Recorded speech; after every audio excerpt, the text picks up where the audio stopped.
Hi guys, welcome to our channel mister సిస్నరీ. Bigg Boss Telugu season 9 హౌస్లో 10వ వారం నామినేషన్స్ చాలా హీటెడ్ ఆర్గ్యుమెంట్స్తో మొదలయ్యి రచ్చరచ్చగా మారుతున్నాయి. ముఖ్యంగా ఈ వారం నామినేషన్స్లో highlight of the season Tanuja versus Divya అని చెప్పవచ్చు. తనూజ దివ్యాని నామినేట్ చేస్తే దివ్య రివర్స్ అటాక్గా మళ్ళీ తనూజాని అయితే నామినేట్ చేసిందే తప్పు. మళ్ళీ ఆ తప్పుని కవర్ చేయడానికి దివ్య మరోసారి తప్పు చేస్తూ తనూజాని అయితే నామినేట్ చేయడం జరిగింది. ముఖ్యంగా దివ్య తనూజాని నామినేట్ చేసి ఆ తర్వాత రీజన్స్గా మాట్లాడుతూ తనూజపై ఇష్టం వచ్చినట్టు మాటలు వదిలేసిందనే చెప్పాలి. ముందుగా తనూజాని నామినేట్ చేసిన తర్వాత నువ్వు ఈ ఇంట్లో ఓవర్ యాక్టింగ్ చేస్తున్నావు, లేనిపోనిది చేస్తున్నావు, ఉన్నది లేనట్టు లేనిది ఉన్నట్టు క్రియేట్ చేసి అనవసరంగా ఒకరిని బ్యాడ్ చేస్తున్నావు.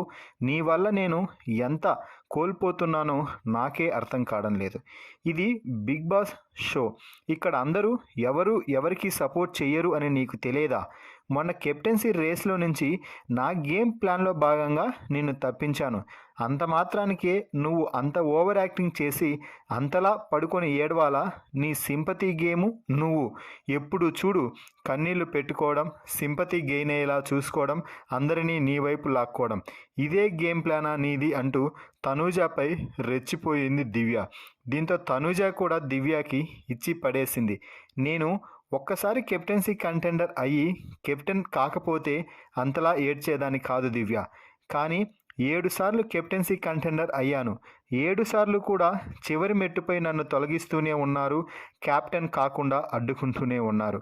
కానీ నాకు ఇక్కడ ఒకటి గమనించిన విషయం ఏమిటంటే, నువ్వు నన్ను అంతకుముందు తీసేను అన్నావు, కానీ తీసేశావు. మళ్ళీ అప్పటికప్పుడు నిర్ణయం చేంజ్ చేశానన్నావు, కానీ ముందు నుంచే నన్ను తీయడానికి ప్లాన్ చేశావు.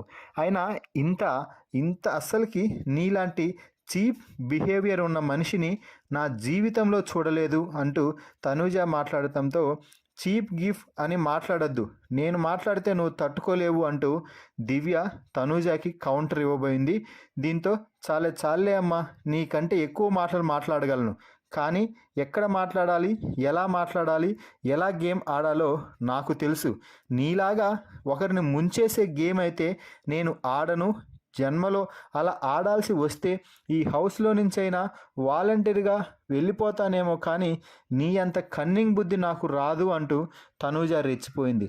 దీంతో దివ్య ఎవరిది కన్నింగ్ బుద్ధో, ఎవరు సింపతి కోసం ఆడుతున్నారో అందరికీ అర్థమవుతుందిలే అంటే అర్థమవుతుంది ఎవరు ఏంటి అనేది అందరికీ బాగా క్లారిటీ వచ్చిందిలే అంటూ తనూజ కూడా చెప్తుంది. సో మొత్తంగా దివ్య తనూజని నామినేట్ చేసి దివ్య పాయింట్స్ చెప్తే ఆ పాయింట్స్ని తిప్పికొట్టి రివర్స్ అటాక్గా దివ్య పైనే రెచ్చిపోయింది తనూజ. మరి వీరిద్దరి మధ్య జరిగిన ఈ మాటల యుద్ధంలో ఎవరు కరెక్ట్, ఎవరు తప్పని మీరు అనుకుంటున్నారో వారి పేరుని కామెంట్స్ రూపంలో తెలపండి. తనూజ లేదా దివ్యాలలో ఎవరు ఈ సీజన్ విన్నర్ కావాలని మీరు కోరుకుంటున్నారో వారి పేరుని కామెంట్స్ రూపంలో తెలిపి జై తనూజ అంటూ కామెంట్స్ చేయండి. Please subscribe our YouTube channel mister సిస్నరీ.